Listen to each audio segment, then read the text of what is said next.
Reverend Elizabeth Howell, and this is Psychic Sushi. Thanks for tuning in this week and joining me. And we have a special guest today, and this is Reverend Jow Wedmedyk. I think I call her Reverend. I think I can get away with that. I know she doesn't go by that very often, but this is Jow Wedmedyk, and she is the author, and with a friend of her, Lilith Three Feathers, and they've written the book Heart of the Elder, and it's a wonderful book. If I can show that. Heart of the Elder.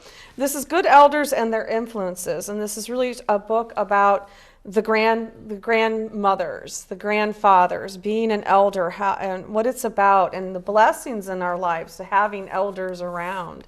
And I have known Joy forever and ever and ever. In fact, we were just talking before the camera started up, and I first met her back in, my daughter was still a baby, so we would say probably 1986.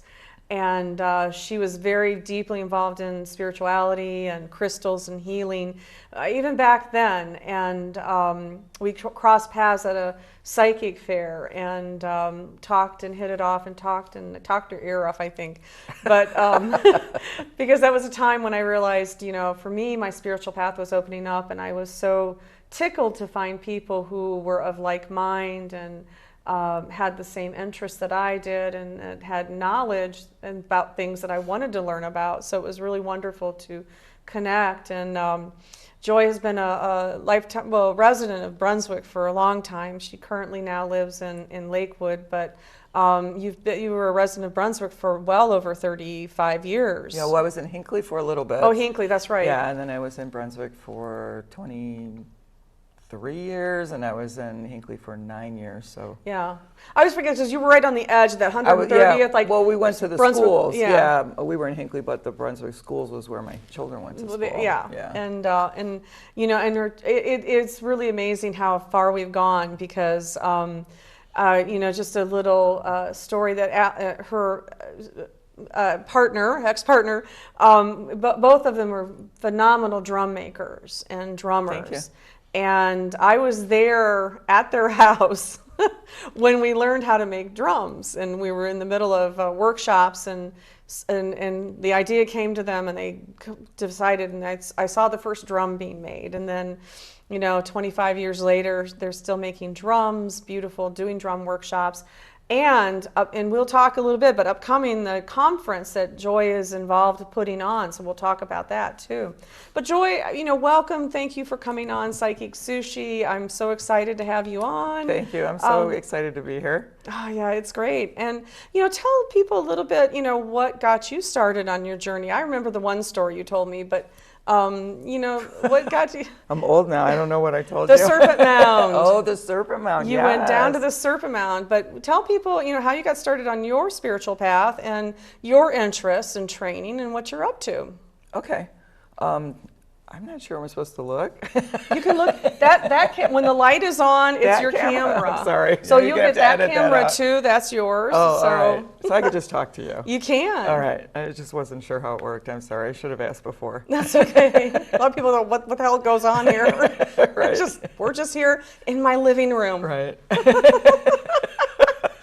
Okay. Well, I started out. I had a psychic mother. So she was very supportive of, you know, she got her own messages, so she was very supportive of that. And in my early 20s, a long time ago, I had a teacher, I don't know if anybody remembers him, it was Jack Baker. And Jack Baker was a stone reader and an astrologer. And he was very popular in Cleveland for a long time, and then he moved out of Cleveland. So a lot of the newer people don't know him. But he's the one that trained me to read. And so I learned to read stones then, and I picked cards as my medium. And then in 2000, I went back to stones out of respect for him, because that was around when he had passed away, I believe. So I did that, and then I studied numerology and astrology, and I used to teach at the, you know, the high schools used to have adult ed, and you could take classes like that, which was really fun. And I used to teach that. And then right before the 80s, I had done a trip down to Serpent Mound, the one that you're talking about, and I do still talk about that. And it was so powerful to be down there. And at that time, it wasn't wired, so you could like walk on the mound. So now they're like, come out and yell at you if you walk on top of it. But I went down there and I walked the whole mound, and it was like this really moving experience. And I had all these stones with me, and I started picking out stones for each of the turns in the serpent. It was like, healing the chakras. And when I got up to the head, I received a really powerful message about like how the world was connected and the potential that exists just from the land and the people of the land. And that was a new concept for me, because before that I considered myself I'm an in my head metaphysics person. And that was also the first time that an ancestor spirit started talking to me. So when I was learning under Jack in my 20s, he told me, well, everything with you is about working with the dead. And at the time I went, I'm not talking to dead people. Not my thing. But a native woman came toward me. I saw her when I was at the Serpent Mound, and she started telling me about her life. And it went on for a really long time, and I didn't know what to do. Like, do I be polite? Like, I had never talked to someone who had crossed over. And then I realized somewhere in the conversation, she's telling me about her life and her children and what they did every day. And I was really, confused. And then about halfway through it, I realized that she was sharing her story, and everything's made up of people's stories. And it really stuck with me, Mm-hmm. And so it kind of changed my perspective on what I wanted to learn. So in the 80s, I got into shamanism because I had an experience on this land where there were these 4 trees on this land, and to me they looked like they were guarding, these 4, not the corners, like in the middle of the corners. And I was standing in the middle of the field, and all of a sudden I started receiving a lot of messages, and honestly this was new for me. I was pretty much a card reader, and I studied things, and I studied dream work, and I felt like I got like a computer download, so back then in like 83, that was, hard to explain. We didn't have those terms. Right, now right? terms, we can and I got this explain big that. download about our connection to the land and our connection to ancestral spirits of like our personal ancestral spirits, the spirits of the earth, the ancestral mm-hmm. spirits of the planet, the solar system. And it really like broadened my view and really changed my perspective on where I felt I belonged in the world. So that's kind of where my shift was really strong and kind of pushed me forward. Mm-hmm.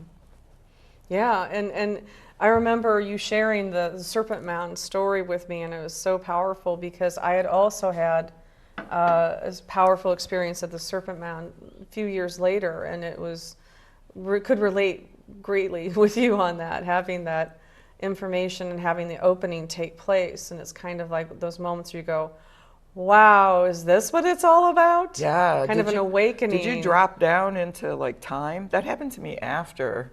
I felt like there were, like I know a lot of people have studied Serpent Mountain, I'm sorry I haven't, but I remember when I was home a few weeks later, I had this sense of like dropping down underneath and traveling in a time thing, mm-hmm. and where all these time things actually come together there.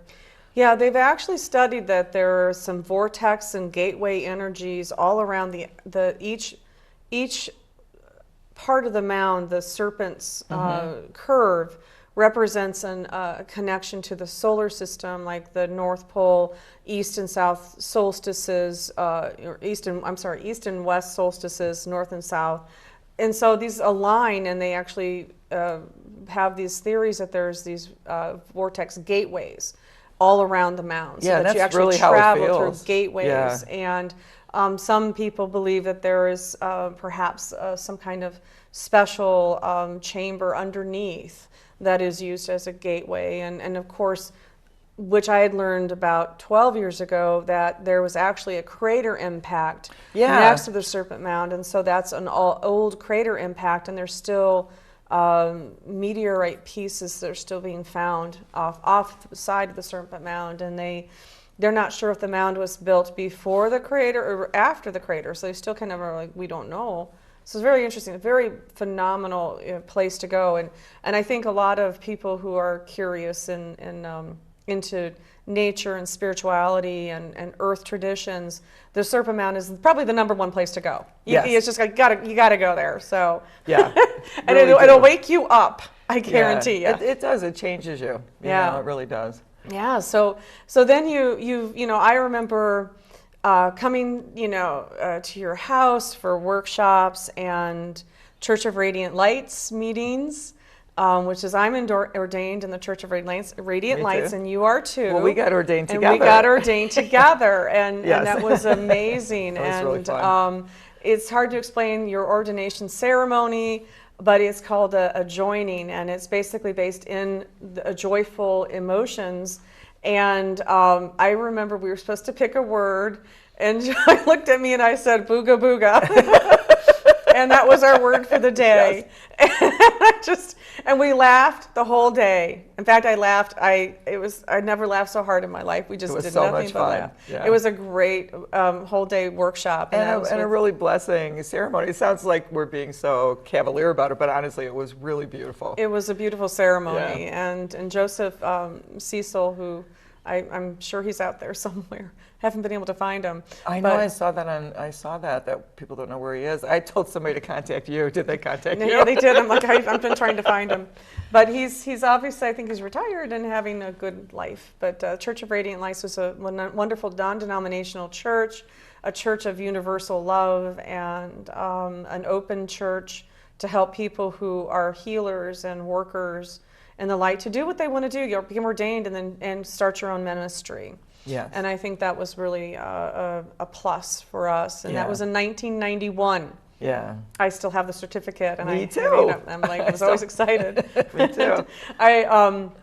So that was, that's how far back I know her, right? We'd come over here and go at her house, first at Hinckley and then in Brunswick, and we would do workshops. And, the drum making workshop, wonderful. And you still make drums, right? Yeah, I do occasionally. I don't make them as often. Alex is still making definitely African-style drums and occasionally hoop drums. And then if I get an order, I have supplies, I won't make them, but not as much as I used to. But you would paint. Yeah, the painting I still do. The painting is wonderful. As an artist, Joy does a lot with art, and she made scarves at one time. I know she's always been expressing herself with art.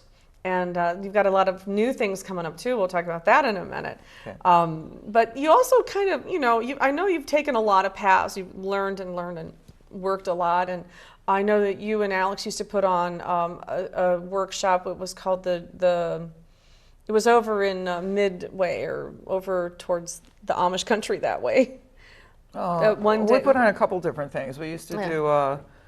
Well, in Hinckley for a while, we had a space we were lucky enough to have in the 90s, and we used to do something called Drum Fiesta. That's it, Drum Fiesta. Mm-hmm. Okay, and that was fun. The Drum Fiesta. That was a lot of fun. Oh, I know a lot of people probably miss that if you're in Brunswick. I know you probably came. And then we put on an event at Winds of Change. Let me tell you something about Drum Fiesta. So back then, we didn't have the internet. And so we would just kind of pass out stuff and actually mail letters. Right. And then people would kind of find out about it and what weekend it was, and we would get calls like for 3 days before that. Okay, I'm in the area. Where is this? Like, because people didn't know how to find it. So it was a really fun event, and it was really inexpensive then. We were able to keep it down to $25 for a whole day. I remember. Mm-hmm. I remember that was a lot of fun. It was a lot of fun, and they had children's camp. That was always part of it. And I would bring my kids. My kids both make fun of me. They're like, "Why did you drag us to all that stupid stuff?" I'm like, "But you were expressing yourself, and we're finding your colors and making your rainbow and making little art projects and with feathers and fun stuff." Yeah, we had a big kids program. We used to also do a conference called All One Spirit. Right, and I went to that one too. Yeah, you went to that one too. I went to every one of her conferences. Right, we did that one for a while too. And then it just becomes difficult. Things change, and then it becomes difficult to find a venue. That's always the issue. Absolutely, I think that it's and they always want to jack the prices up wherever you're at. I know that one. Yeah, you've gone through that. Put on psychic fairs. It's not fun. But and you've acquired a lot of knowledge. I mean, over these years, if there was something I was not real sure about, I would call you. I still do. I still go like, what is this about? And and you have the answer. So I'm really when I found out that you've written this book, I was so excited. Not only because you're sharing your knowledge with other people, but I knew you had a lot to share, and I knew that this for me. I know that Joy was going to put together something that was not said. A lot of times people are just repeating what they've read in another book. They just kind of copy and paste, make their own books. And Right. trust me, I really get annoyed with that. But I don't think this would be a copy and paste book. I think this would be coming from a lot of the knowledge that Joy has received verbally and as well as through teachers. So tell us about the book. Well, the book was a definite labor of love. It took me and my friend 5 years to write the book. They say that you live a book when you write it, and it was true. When we were writing this book, my mother and my stepfather both passed away. Yeah. My friend's very good friend passed away. One of my elders that I mentioned in the book passed away. So it was rough. Like, we really lived the book that way. One of the ideas that we had was we wanted to gather experiences from other people, and that was the other reason it took so long. So, I go out and I do different kinds of pagan, neo-pagan festivals, and so we started interviewing people and also asked people if they wanted to submit answers to our questionnaire. So we had almost 30 people submit answers to our questionnaire, and it took us 2 years just to sort through the answers of the questionnaires. We got so much input from people. And because of that process, we had an idea about what we wanted to write, but people brought up other things that we hadn't thought of. And so we had to kind of, reformat the whole book and reconsider what we wanted in the chapters. So it's a mix of like personal quotes from people and then thrown in there with things that we knew. And then general conclusions about what we found out about it. So it's a really interesting read because most people that read it say, wow, I never thought of that, which is how we felt when we started writing it. People would tell us stuff, we go, man, I didn't think about that, So that's why we did it. There's awesome stories in there. We have a chapter called Amazing Events, and it's stories that people submitted about experiences that they had with their elder teachers. Oh, I should also say what it covers. We have people that were in theater that talk about their elder Wiccan traditions, Norse traditions, traditions of Orisha traditions. They said Wicca, right? Yeah, you did. And mostly there's a lot about Wicca and Native American traditions. Right. So the chapter Amazing Events, that was where people had an opportunity to say, wow, I had this powerful experience with an elder when I was with them in a workshop or a ceremony or something. And that chapter is amazing. There's information in the book where people wrote about how they were in a wheelchair, like literally were in a wheelchair and got in a ceremony and their elder said, stand up, you can walk right now, and got up and walked. And things like that, or things that they saw spiritually, if if you're a person that can see spirits around another person, things that they would experience with their elder, what they saw going on around them and how they felt in the ceremonies. Oh yeah. So it's really powerful. And I think, I relate so much.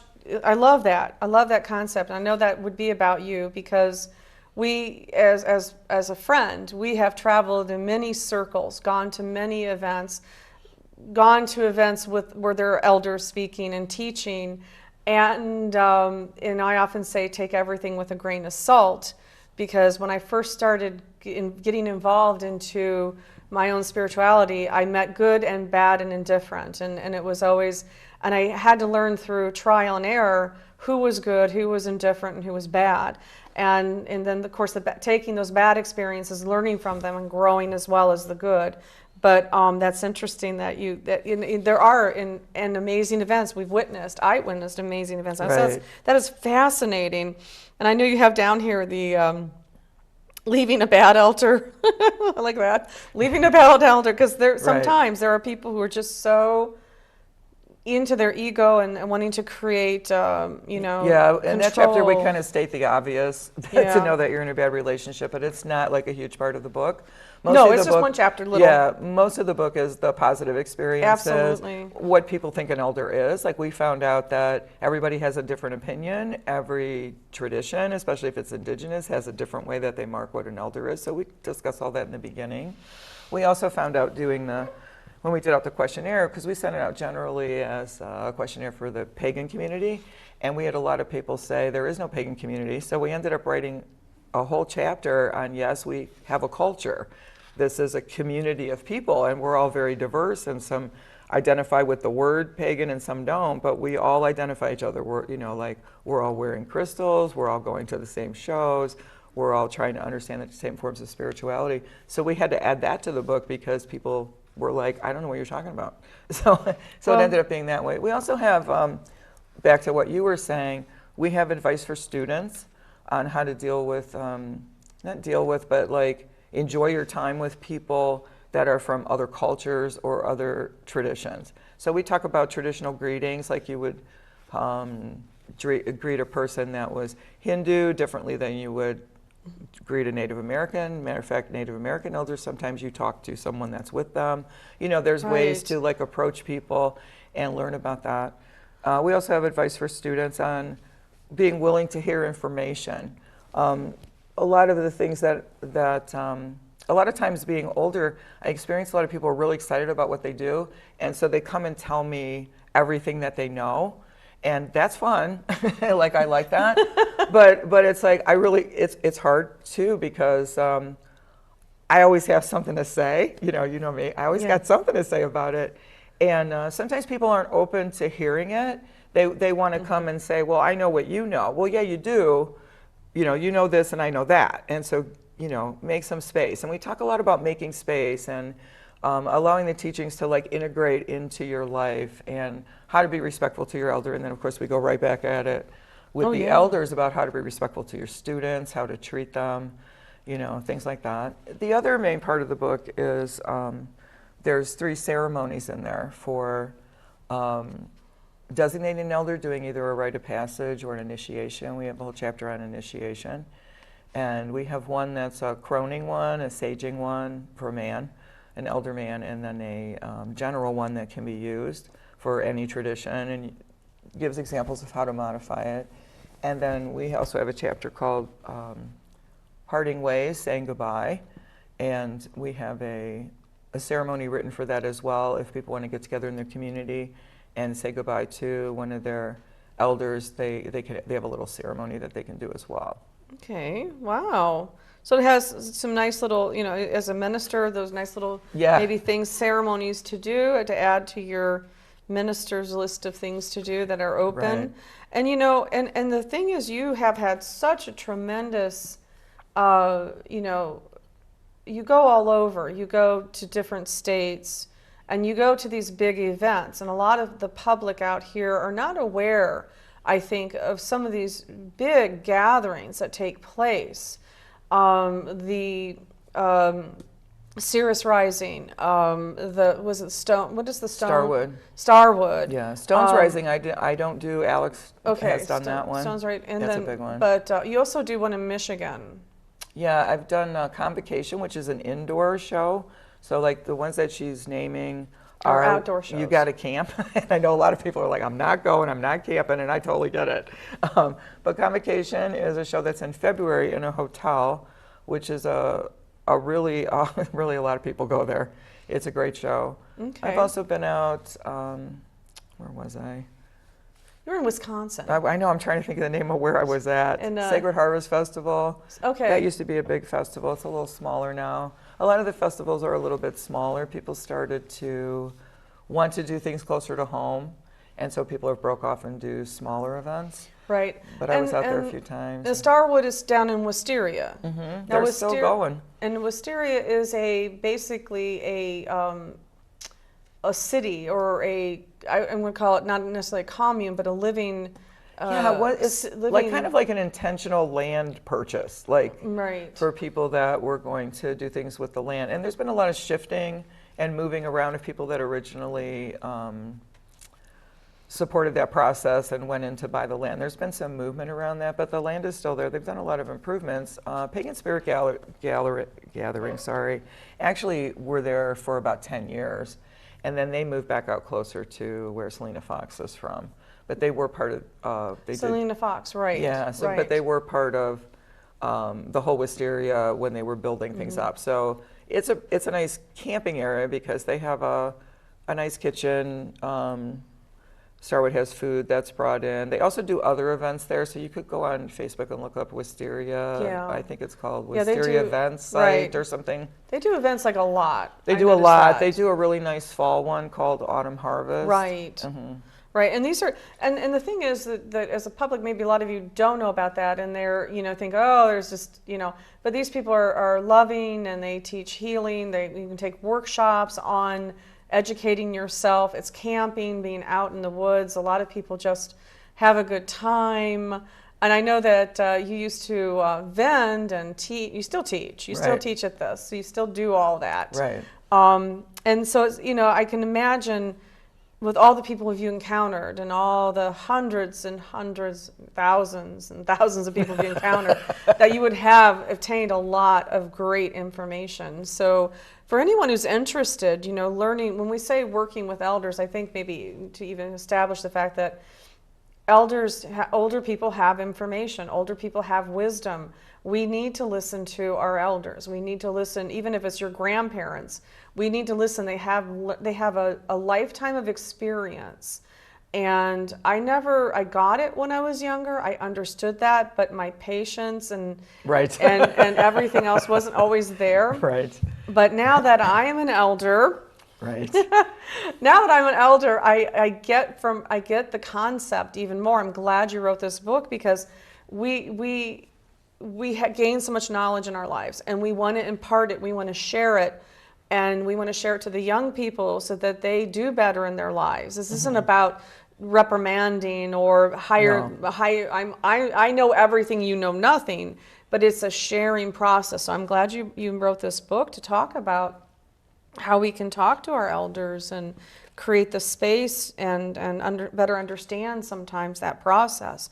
In earth traditions, including definitely with Native American tradition, Joy and I we belong to the White Wolf Teaching Clan with Grandmother Twyla Nitch, who was out of the Brant Reservation in upstate New York. And we went to Women's Weekend, which was a gathering of women. And That's a great weekend. It was always a great weekend, and I learned so much. And Joy was very actively involved with Grandmother Twyla.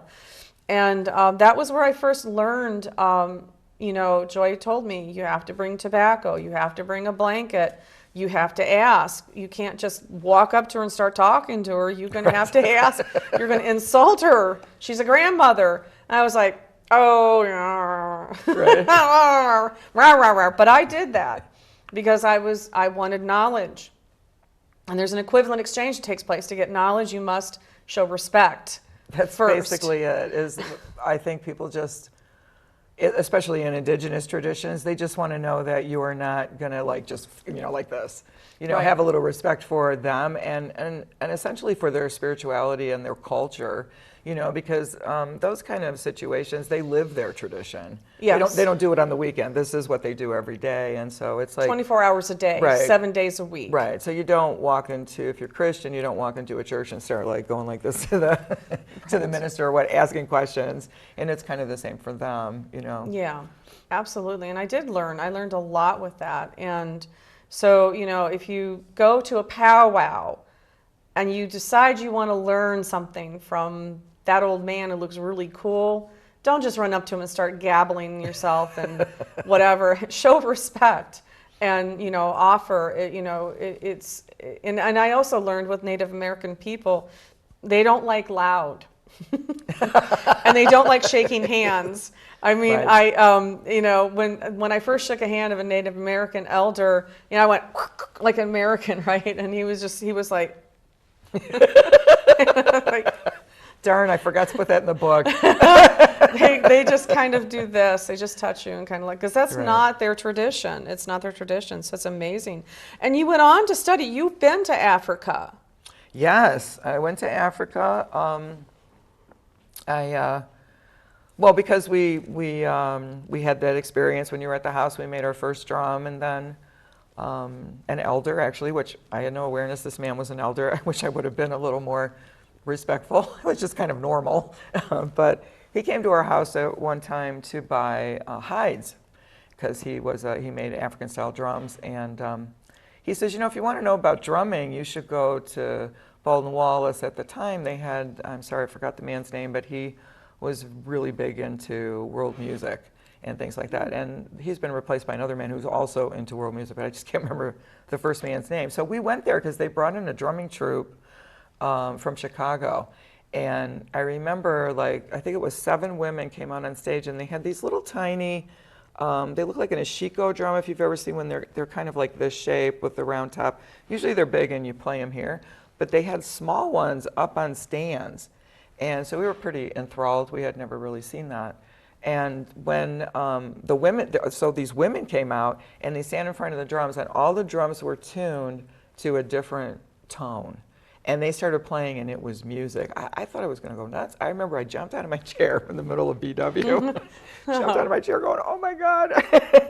And so the man was right, and that's how we ended up going into the African stuff.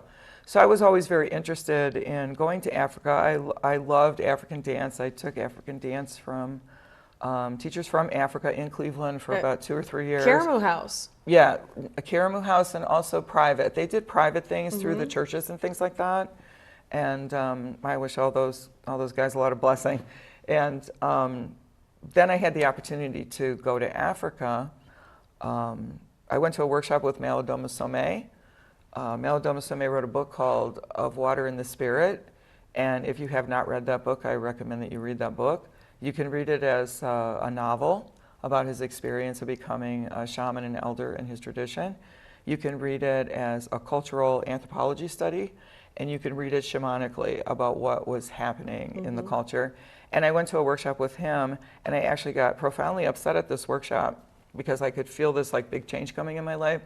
And the problem was, you know, we were doing a lot of things out in public at the time, so I got really upset in the middle of about 125 people, and of course everybody freaked out, what's wrong with Joy? Because everybody knew me. And I was like, I don't know, I'm just not ready, like I didn't want to move forward. He does a beautiful ritual around the elements. And so finally I got through it. Thanks to Cynthia Gale. She came and talked to me and was really helpful. And because I got freaked out, which is such a funny story, so never feel bad about being yourself, honestly. I was really, truly upset at that time. I got invited to go to Africa with Malidoma Somé. So there was a group of us that went in 2000, and that was really life-changing. That was, I kind of understood from the land speaking to me and being at Serpent Mound about everything being alive and everything being connected. But it wasn't until I went to Africa that I could tell that in America we see things differently. So it was really interesting to be around people there, and they would look at you, you know, like here we're kind of polite. So let's say that I see Elizabeth might have her grandmother with her or something. I don't necessarily stare at her. I'm not the New York medium, so I might just notice that, right? Okay. But when you go to Africa and you have something around you, they're like this. They're looking at you, they're looking in your face, like, don't you know you have that? Like, it's really funny. And you're very seen there. Like, they'll stare at you because it's like, why are you in my village? It must be important. So they watch you all the time. Wow, that's a really hard thing to get used to. And then the whole rhythm of what's going on and how they view spirituality. Like, I remember I came home and I called my friend Lilith and I said, you know, we've been doing shamanism for 18 years or whatever. And I said, honestly, after being there, I'm not sure that we actually know what we're doing. And it like reopened all of my studies into what is really going on, how are things really put together. The consciousness of everything is so connected. It's not just that we're all connected, all of our consciousnesses are connected. And so when people are teaching, you make your life, you pray for what you want, there's a lot of truth in that. But there's also this sense of this rhythm that I learned from being in Africa. So that was really a life-changing thing too for me. Yeah. I remember when you went, and I remember when you came back. It was really fascinating, all the good stories you had to tell about going into the cave and all this stuff. I was just meeting like... the little people. And the little people, I just sat there and went... I know. I'm wow, so freaked so out cool. about the little people. I loved it. I loved it. And it was an experience. And it was like one of what you call one of the profound experiences that take place for us when we find the right teachers and we find the right initiations or go through lessons that we learn. So that's fascinating. Oh, I love it so much. I'm so glad you got it in a book. And I think, how do people get hold of you to get this book? Well, this book is available on Amazon. It's also available on Barnes & Noble. So if you just put in The Heart of the Elder, it may come up. You can put my name in with it, good elders and their influence is the way you'll get it the easiest. It took a while when it first was published. We were getting something else that had a similar title. Okay. But it's available on Amazon. Amazon? And Barnes and Noble, and I haven't really checked. It came out the end of August, so I haven't checked to see if anybody else has picked it up. Okay, well that's great. And I know that there's a bookstore that your friend has that you work out of, and she carries this book, right? Oh, Lisa? Yeah. Yeah, Lisa has a gem store, gemstones and stones Right. and all that, and she does carry some books in there. Yeah, she's actually out too. That's why I didn't bring you a book. Well, This is my okay, so she's daughter's actually, book. but Lisa, the store is named Bare Soul Studio. Bare Soul Studio. It's on Madison Avenue in Lakewood. in Lakewood. About 3 or 4 blocks west of Warren Road in Madison. Oh, okay. Yeah. I was right by there just the other day. Okay. Yeah, so, you can go to the bookstore or you can check it on Amazon, but, I'll list this later at the end of the show in the credits. And Joy, we also got to bring up, you still, as we talked, you were active and involved in lots of conferences and gatherings and workshops that you and Alex and you put on over the years. So you have a new conference. Well, you've done this for a couple of years now. So this will be your, it's called Midwest Shamans Conference. And it says the wisdom of the ancestors. So that's coming up June 7th to the 9th this year. And that's going to be in Madison, Ohio. So why don't you tell us a little bit about that and let me what not we can forget do. anybody. Right. Okay. So I've done this conference. I started it, I don't know, maybe 6 years ago, and I actually did it out of my house. So my friend Lilith and I and another shaman, Jace Pack, we would all get together and we would do classes. And we did that a couple times, and then I did another one out of my house. We had brought in another elder. And then Alex and I did it together 2 years. Mm-hmm. And then now this last year and this year, I'm back to doing it by myself. The theme this year is Wisdom of the Ancestors. So a lot of the workshops this year are about things that we've learned from our ancestors, how to honor and speak with our ancestors. Like, I'm very big personally, because of the traditions that I've studied, that our ancestors are really the ones who help us the most in life. And that's the general training that they talked about a lot when I was in Africa as well. And so we talk about that, altars for them. We have, I'll just go through people because it'll be a little bit easier. It's very inexpensive. It's on private property, so I can't give you the address here. You can go on the website at midwestshamansconference.com. We have a great group of presenters. It's been so awesome because I've been so lucky to travel and meet so many people, and there are no shaman conferences that are not $2,000, including the hotel. Right. And my goal was always, if you're going to study shamanism, you got to get on the ground. Like, you need to be on the land. The connection to the elements, the connection to the directions, to the wind, is where really a lot of the basic understanding of how shamanic healing works is at. So I was really blessed to find this space. And so this year we have Raven Caldera, who does Northern traditional shamanism. I'm trying to think of what he's teaching. My brain is a little blank at the moment for some reason. He's doing singing. He knows a lot of songs for ancestors in his tradition. He has an awesome voice. And also other classes, he's doing a traditional sauna, a Northern traditional sauna, healing sauna as well. Ooh, sauna. Right. I'll be there doing, I don't do that much because I'm running it. So, I'm going to do one on different kinds of spirits, ancestral, communal, and what I call contracted spirits. So different relationships that we have with different spirits. They can be ancestral or other kinds of spirits. So we have our own personal ancestral spirits, and then we have obviously the ancestral spirits of the planet and the world. Communal spirits are ones that we share, so that would be, ancestors of the planet or, the world or the solar system. And also spirits angels would be communal spirits. And then contracted spirits are ones that you form a relationship with for a while. Mm-hmm. Like you're lost in the woods and you need to find a land spirit there that can maybe help you get out of the woods. you probably wouldn't keep that relationship. So that's a temporary contracted spirit. So I'm doing a class on that, and also a traditional ceremony for the dead in the Regla de Ocho tradition, which is from Cuba. Ken Day will be there. He's a very well-known shaman. He's actually, well, he calls himself a post-tribal shaman. So he teaches that since we don't live on the land and we are not in tribal culture anymore, this is the way that shamanism is working now. And he's like been involved in that, promoted that, and learned from his own experience. And he's doing awesome classes. One of the classes he does is a thing called constellation therapy. If you've never seen it, check it out. Where a person, like let's say you had an issue with, that you haven't been able to overcome in your life. There's a whole circle of people and everybody's involved in this.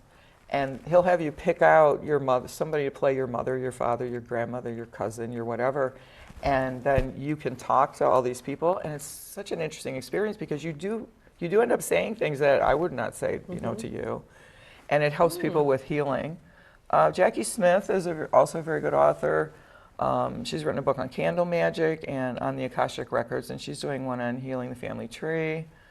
And Lisa Owen, the gem store owner in Madison, is doing one on building grids with gemstones.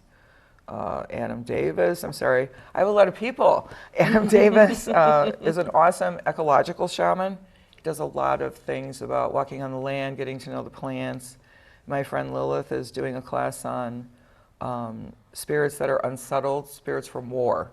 And she's done a lot of research on, like, when people go to war, they bring spirits back. And how do we get them settled so that people that were in the military can move forward and heal. That'd be a good one for They're really soldiers good that have class. been coming back. Yes, it's an awesome and class. I've been hearing a lot of soldiers from like Iraq and stuff coming back with jinn. Right, exactly. That's what it is. Yeah. And one of the things she talks about is that, well, of course, we're in the area of the Vietnam War.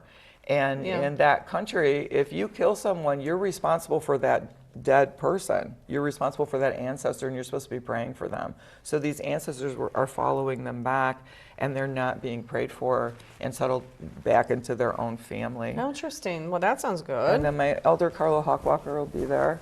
Carlo does an awesome class that's different every time called Medicine of the Heart. So what he wants to share, we get to hear. And there's also other people. Are you going to be doing Sweat Lodge, or is it just? Yeah, if he's able to make it, he always makes it. But sometimes he is a medicine man of the Western Cherokee, and he's involved with a lot of stuff out in Oklahoma, and Arkansas. Okay. He's always come when I've invited him. But yes, if he comes, that will happen. Good. Sounds like a great lineup. And it's really exciting. So if you want to learn about shamanism, or if you have an interest, or maybe you have already started out on your path and you want to, expand your horizons and learn more, this sounds like a great conference. So it's MidwestShamansConference.com, but we'll put that up at the end of the show if you're interested and to find out where it is. I'm not sure where's just roughly where's Madison, Ohio. I'm like really stupid. I don't know. It's about 15 minutes. Where am I? West. It's before Geneva. Geneva would be wine Geneva country. Would be Geneva on the lake. Yeah, it's east, but it's before Geneva. It's before Geneva. Okay, so it's not too far. It takes me from Lakewood. It takes me 50 minutes to get there. Oh wow! It's really not a long drive. The camping is free. There's some motels nearby. Some people just drive back and forth, because it's so close. Yeah, I'm not a camper. Oh, I know. I'm actually anymore. not a camper anymore. I've done a lot of it. I'm like begging to sleep in someone's van or something. Right. I don't really want to go camp anymore. Sylvie had the right idea getting that RV. Exactly. Didn't she? the luxury movable house. Now we appreciate Sylvia's van. Yeah. Everywhere she went, I called her a turtle. She thought it was hilarious. I said, "You take your house everywhere," because she drove this big van everywhere she went. That was funny. But there's also, and on top of all the multi things that Joy does, she's also has an Etsy shop, and I want to just talk about that for a moment, because she makes baths. What does you make for your shop? It sounds like a bunch of different things, but you brought some baths. So what is the purpose? What are these about, and how do we get them? Okay. Well, these are on my Etsy shop. It's called holywaters.etsy.com. So So if you're an Etsy member already and you just type in holy waters, it should pop up. I make these baths are made with only plants. They have anywhere from 2 to 7 different plants depending on the bath. It's based on the teachings that I received from the people that I studied with in the Caribbean, and a little bit of my own, what my own plant allies have told me. So I pray about the baths every year since they're for general use. Like, you can also get a custom-made bath for me if you like. Since these are generally for the public, I pray every year and modify my recipe depending on what's happening in that year, you know, astrologically, spiritually, whatever's happening in the world. They're slightly modified every year. They always have the same ingredients, but some years you get more of one than the other. They're easy to use. You can, you just boil the plants. You get about 3 baths out of there. And then you can split up what you boil and put it in your bath water and soak in the water, or you can do what's called a pour-over bath, where you put it in a bowl, you add some cold water, and you take a shower as usual, and you just pour it over and say a prayer for what it's for. They come with complete directions. You can also use it as a floor wash. You can burn it as a smudge, which is nice. Oh. I do have, you know, things for like chase away evil, vampire chaser, road opener to clear obstacles in your home, ghost chaser. So a lot of that. Ghost chaser. Yeah, I bet you she did sell a lot of ghost chaser. Right. So a lot of that. Love spell. I like that. Yeah. Yeah, we have I think a prosperity. Prosperity. one. That's what, you know, hey, bring on the prosperity, Right. please. Of Any luck. little bit. I like the luck too. Hey, Yeah. I'm supposed to have my lucky time. I just missed it though. I just Jupiter over my natal, Venus conjunct my natal Jupiter. Oh, that's very And nice. yeah, it was nice. All I did was get good parking places. No love, no parties? No, nothing, nothing. Just good. The parking place was always right up Right. front. It was amazing. Joy inspired me. So Joy, you have an Etsy shop. What is the Etsy shop? holywaters.etsy.com. Okay. I have 2 lines. This is the Mystic Sister. This deals more with, you know, removing of obstacles kind of thing. The Holy Waters line is more about bringing a blessing. I also make these in a salt bath version, which are a little less expensive. And some people like to use that. And you can do either of these, make a floor wash, clean your floors, clean your walls. They were great. I've studied this for a really long time. And so then I decided, you know, I was making a lot of them and I thought I should just make them up, you know, especially like outdoors doing a show. And let's say I do a reading and somebody, you know, needs something. And then I would make it up special. And I'm like, I just need to make these. So because of that, well, then when you go to make them, you know, like when you open a box of tea and it grows in the box when it's loose, that's how plants are. So you buy a bag of plants and it's, so I just decided to make them up. And I really love the process, and my ancestors love it too. So it's a nice. Well, the Hungarians? No, Slovenians. Slovenians. Slovenians. She makes us like, I know you're Slovenian. That's fascinating. So that's good. I'm glad, Line. So we got a conference you can go to. We have a book I'm all you can buy. advertising today. No, because this woman works hard. Okay, I've known her. She works hard all the time. She's always working. And it's amazing.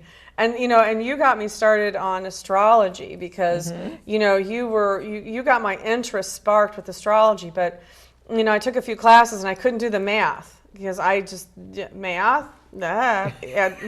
could not do it. Thank God for computers. I know, right? Calculate, it's all there now. I know. But it was really funny because I remember when I had a horrible car accident. And I called Joy. I'm like, what? And she looked at my chart and was like, I think I had Uranus on my either was on my ascendant or my sun sign or something sudden, like that. Unexpected something. And a Pluto. Oh yeah. And she looked at that and she was like, blah, blah, blah, rattle. And I went, well, okay. And then it's time for me to learn more about astrology because that car accident should never have happened. It was the most bizarre car accident ever. Right.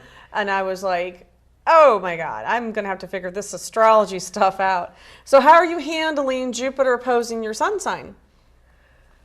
Well, I think it's passed already because Is I'm it? like an early Gemini. Yeah, you are. Yeah, so I already passed that. Well, I've made a lot of changes in my life. So there you go. I've done that. The harder one for me is I have Cancer rising, Okay, the Venus in eclipses. Cancer, and Uranus in Cancer. So Also this Pluto, Capricorn, all this stuff in Capricorn. right? Opposing my 12th house is like, if you have any advice about that, that would be great, because I'm a little Closing your 12th house. Yeah, it's been Yeah, rough. we'll talk and off camera about that one. And then I figured out last night that my progressed Venus is conjunct my natal Saturn. So it's opposed by Saturn and conjunct that's what you're going through. That's your house, man. So that was kind of interesting. But yeah, we had a lot of fun with it. So you still use astrology in your readings? I still do astrology. I consider myself an esoteric astrologer because I don't do an actual chart on people, but I kind of see what planets are really moving and pushing in their lives. But if it wasn't for you, I wouldn't have gotten started in that, because I watched how you could go through a chart and I was like, wow. So she's multi-talented, Joy, multi-talented. Like, you make drums, you made. I remember you made jewelry, you made rattles. I remember the best rattle workshop you made phenomenal rattles. Yeah. Teaching people, always sharing what you teach, and I'm so glad this book is out now, because you can share it with more people, and so I really recommend people to go out and get this book. If you can't find it, go to the store.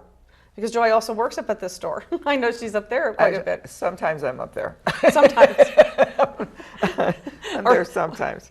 I had some classes up there. Yeah. We have something going on up there. April, I think it's the 6th.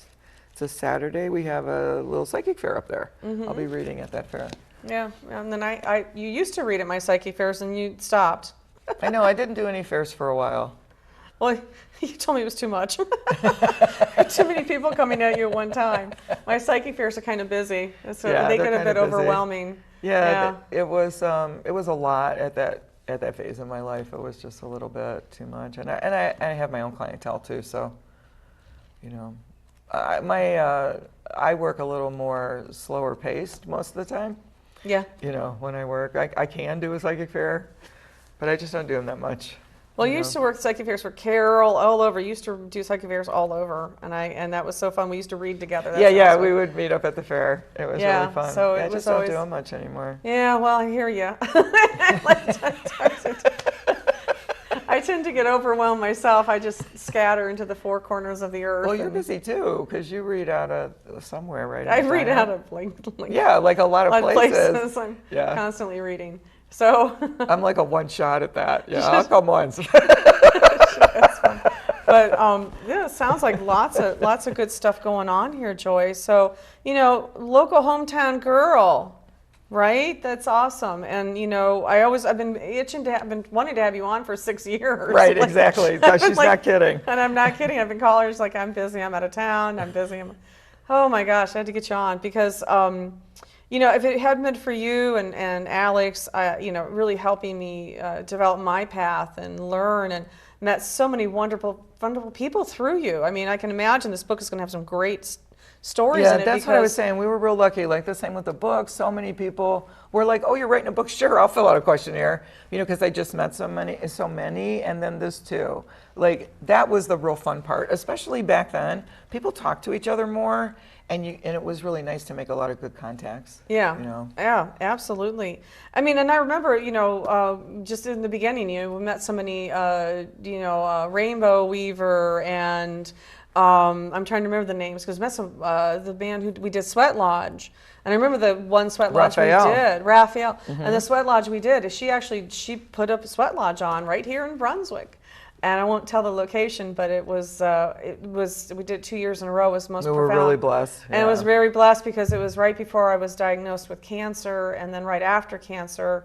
And I couldn't do Sweat Lodge after the cancer because I had just gotten through radiation. But the Sweat Lodge I did before the cancer kind of woke me up. It was very mystical, and this is a mystical woman, so just trust me on that. Extremely mystical woman, and it was a mystical experience because I really, in that Sweat Lodge, felt we had went to another time. We were inside the Sweat Lodge, and we were somewhere else. It was amazing, and they could see the healing taking place. So it was really amazing. So I'm so glad that you came on our show today. Thank you, Elizabeth.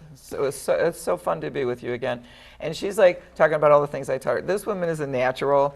this is how you teach Elizabeth. She goes, okay, what about these cards? And then she throws them all out, and I say, what do you think? And she goes, this. And I said, yeah, that's perfect. And then that little thing. That was it. That's how same thing with astrology. Yeah. She like knew. But thank you for all those blessings that you're giving me. Oh, well, we, go back a long way, and our Yeah. children were friends, and, her children are talented and gifted, and I know Willie is a constant, what is Jazz, it? he's a jazz musician. He's a jazz musician and drumming that runs in the family. And then Shayna actually does what I do. And Shayna, yeah, she does what you do, and she went to Africa and studied. Her daughter she was in lived. the Peace Corps. Peace Corps. So it's Shayna, amazing young lady. So, well, we're so grateful. And again, Holy Waters, Etsy, and Amazon for the book. Heart of the Elder, Good Elders and Their Influences by Lilith Three Feathers. That's kind of easy to remember when you think about Three Feathers. And of course, Joy Marie Wedmedyk. Okay, we added the middle name. I did. I added my middle name. I'm trying it out. Trying the numerology out. Because she taught me about numerology too. Like I was like so blown away when she was like showing me numerology. I was like, oh my God, I love this stuff. Numerology is phenomenal. Get a book on it. But anyway, Joy Marie Wedmedyk. So I want you to go ahead and we'll list it at the end of the show too in the credits. But I want to thank you. It's been so good to see you again. Thank you, and Liz. I know that I'm glad you fit us into your schedule. Oh, thank you for being so persistent. Yeah, I really appreciate it. 5 years, 6 years, calling her up. You got to come on. And, if you want, she's available for readings. She's available for healings, drums, art. So I would say there's a lot of ways to get hold of her. What is the best way to get hold of you? Well, I'm all over the internet, so... you have a website? Yes, or do you have... I have, I think it's Joy Marie Wedmedyk now, or Joy Wedmedyk. I'm on Weebly. I have a free website on Weebly. You can contact me through Midwest Shamans Conference. I'm on Facebook. On Facebook, what are you listed on as Facebook? Joy Wedmedyk. Just Joy Wedmedyk on Facebook. And do you the have a conference phone is number there you as give well. out, or you don't give out your phone number? I don't mind giving out my phone number. It's 330-273-5240. Okay, And awesome. I also do readings on the phone, yeah. in person, house She's been doing cleansing. readings for a long time. I mean, she used to read at manifestations in downtown Cleveland that Right. long ago. Right. I mean, we're talking, was that 1980? That was like 80. I think I was reading, it was later than I thought. I think it was 86 or 87. Yeah. Something like that. But So yeah, I it's like- started reading in 19. So that, we were talking veteran reader, amazing reader. So, I call it veteran. What can I say? We keep on going. But we need a club. We do. It is a club. So, Joy, thank you so much for coming on Thanks, Liz. Psychic Sushi, and we'll list everything later so you can everyone can catch it at the end of the show. We'll put the credits on, and don't forget Midwest Shamans Conference coming up June 7th and 9th. All right. Well, thanks again, and I'm Reverend Elizabeth Howell, and this has been Psychic Sushi. Thank you for tuning in. Thank you.